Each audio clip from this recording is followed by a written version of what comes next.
today. My name's Eric. I really appreciate you stopping by to check out this video. On this episode of Smo'King, I'm going to show you how to make smoked drunken drumsticks. Now please excuse my countertop here. I don't have a lot of room. I have my big sous vide container. I got 2 7-pound pork butts here that we're going to be making some smoked carnitas later on today. So that's why my counter space is limited. I'll leave a link below if you want to check this video out. Man, it's going to be awesome. But on this video that you're watching right now, the smoked drunken drumsticks consist of chicken drumsticks. Very inexpensive. I got around 6.5 pounds here. And the reason we call this drunken drumsticks is because we're going to be placing this in a solution of kosher salt, brown sugar, and beer to brine it, so when we cook these on the grill, they're not going to get all dried out, which is very common with chicken. So this is going to add some additional moisture, taking that extra step in the beginning here. Then we're going to season it with a little bit of chicken seasoning, and we're going to top it off with some barbecue sauce. I'm going to show you how to do this step by step. This is real easy, a great thing to do when you have a company come over for the holidays, barbecue in the summertime. Super easy. So stick around, I'll show you step by step. Let's get cooking.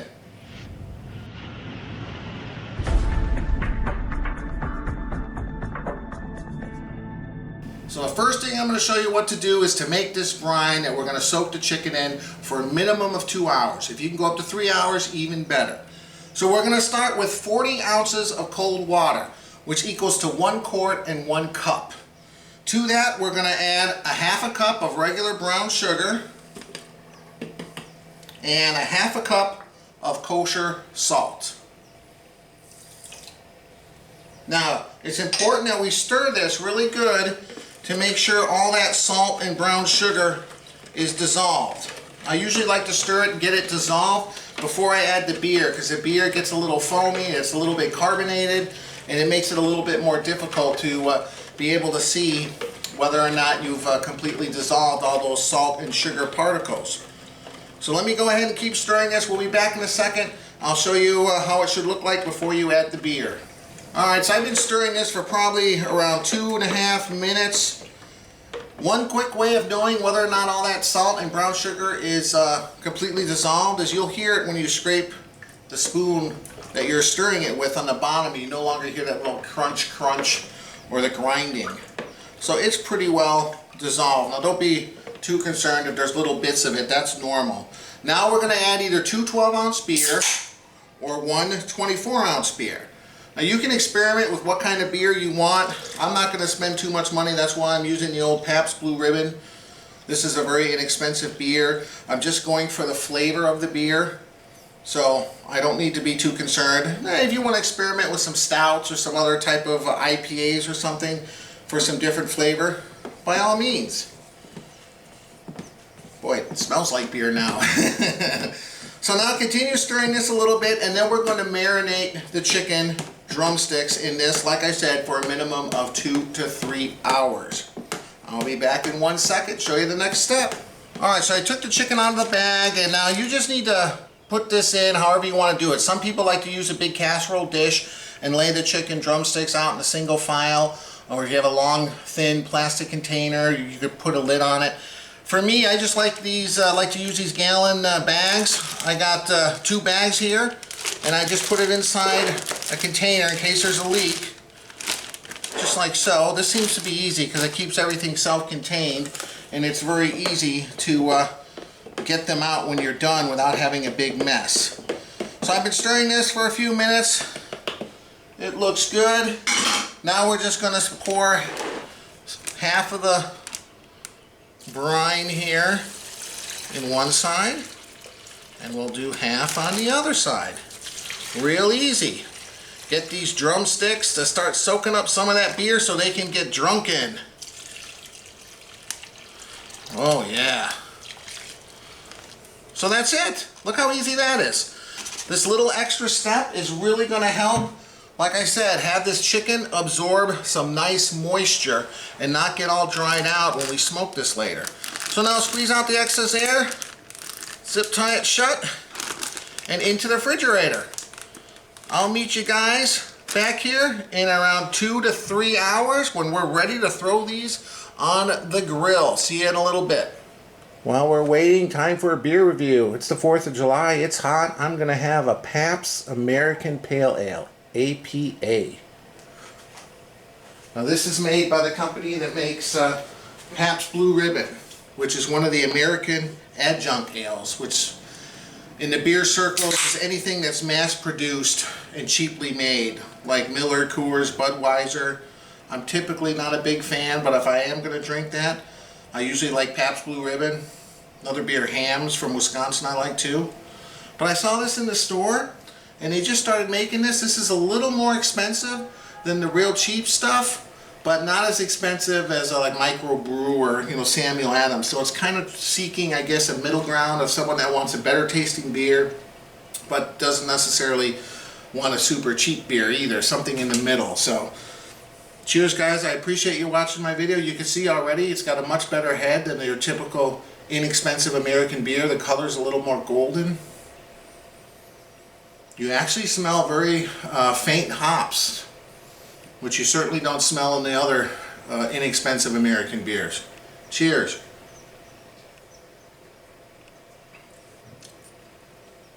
Oh, I like this. I've tried this before.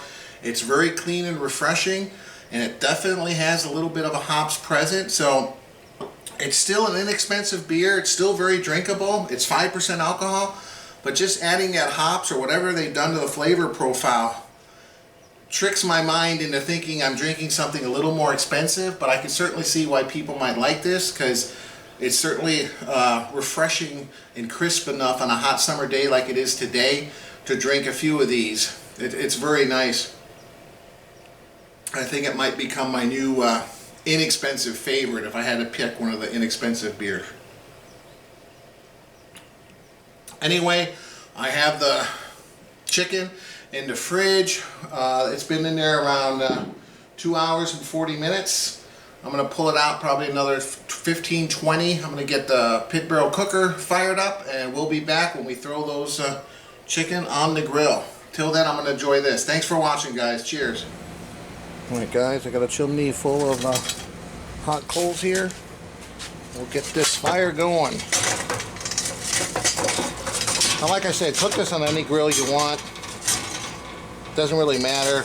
I like this because it's going to cook it a little hotter, which is going to keep the skin a little bit crispy, and it's going to cook it a little bit quicker. The 275 range to 300, which is perfect. Okay. Just going to put these in to kind of stabilize the temperatures. I'm going to let this kind of stabilize for 10-15 minutes. I'm going to go get the chicken out of the brine. Get this ready to go. Be back in a second. Alright, I removed it from the brine. I laid it out and I'm dried it off real good. I put paper towels on the bottom and paper towels on the top. You want to get all that brine off. It's going to be too salty. So I rinsed each piece off individually and dried them off here. So now we're going to apply some olive oil spray on here just so the rub will sit on there. And again, I'm using the Grill Masters Montreal chicken seasonings. You could use whatever seasonings you'd like. And we're just going to put a nice dose on both sides and get these ready for the smoker. So I'll continue to do this on the other side, and I'll meet you outside in a minute. Alright, it's been around 15 minutes. Just wanted it to stabilize there. Gotta remove one of these and put the grill in place. I got a big piece of apple wood and a small piece of hickory. So let me get that somewhere. Like that.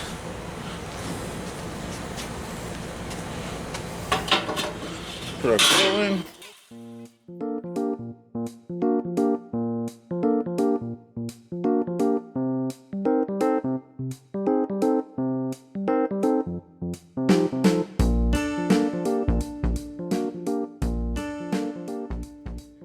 They're all on. Put the rebarb in there to stabilize the temperature. I'm going to let these go around half hour, 40 minutes. Come check them, probably flip them. These shouldn't take more than an hour and a half, I'm saying.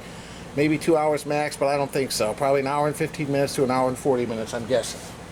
So that's it. We'll be back. All right, so all I do here is pour a little bit of beer and mix it with around equal amounts of barbecue sauce or to the consistency you want. We're going to apply this. You want it a little bit watery. Still a little thickness. Yeah, we need a little bit more. There you go. And we're going to brush this on once it reaches around 150 to 160 degrees. Last 20-25 minutes. We'll get a little glaze going. So that's it, man. We'll apply this to the chicken in just a second. All right, it's been just about an hour. Oh, these.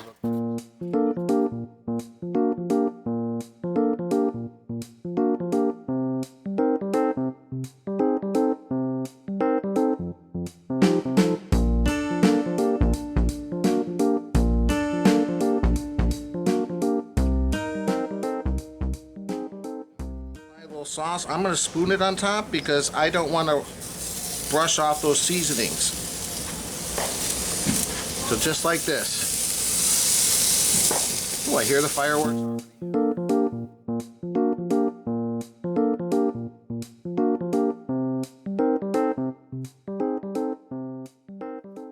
There you go. Put these back in. We'll give them another half hour or so.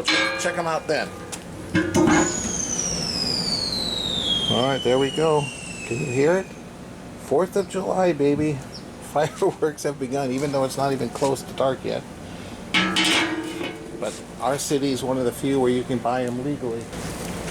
Let's get the bars out of here and flip these over and see what we're looking at. They look delicious. Look at these things.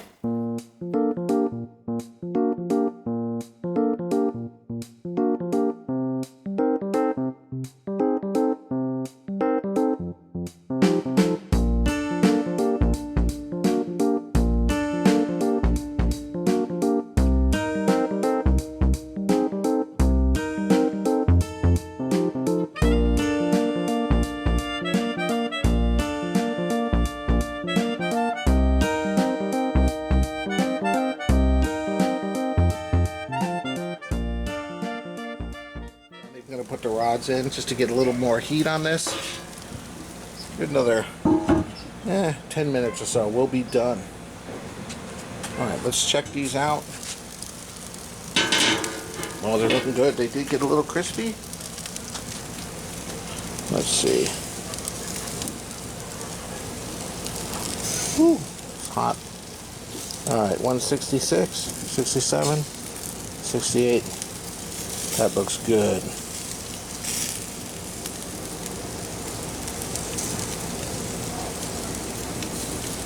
Yep, 160. Perfect. I'm going to get these off. Let's see.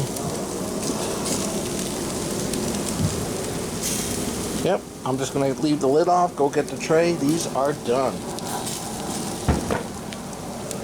Here we go, fresh off the grill. I'm just going to take some barbecue sauce here and just brush a light coating on, because it did caramelize quite a bit. Just a nice, let's give it a little bit of that barbecue twang. And there we go. Let me get the family out here. We'll try these, see what we think. Oh man, hear the fireworks going off in the background. Happy 4th of July. Hey everyone, here we are, the whole family. My mom, Farmore, my wife, Monica. Hi. My son, Kyle, and my daughter, Ava Grace. Say hi, Ava Grace. Hi. Look at her cute little 4th of July outfit. Happy 4th of July. Because it's 4th of July today. Okay, so I got the, hey, Bella, cool it. All right, they're getting upset because of the fireworks. I put a wing on that, or a drumstick on every plate here, so. All right, what do you think, Kyle? Best chicken I've ever had. Me too. It's very good. It is very good. What do you think, Monica? It is. It smells good. All right, man, it's wonderful. Nice and smoky, really juicy. What do you think, Kyle? So good. Bella, Very good. what do you think, Monica? King. Very delicious, moist, No. packed full of flavor. What's that, Monica? Or flavor, Grace? Smo'King barbecue tips and recipes. I always do that on the when I see it, he has that shirt on him. There you go, guys. Thanks again for watching. Happy 4th of July. If you like my video, please hit the like button. Subscribe to my channel. Click the link above. That's to my website, ericsmokingbbq.com. We'll see you next time. Bye. Bye. God bless you.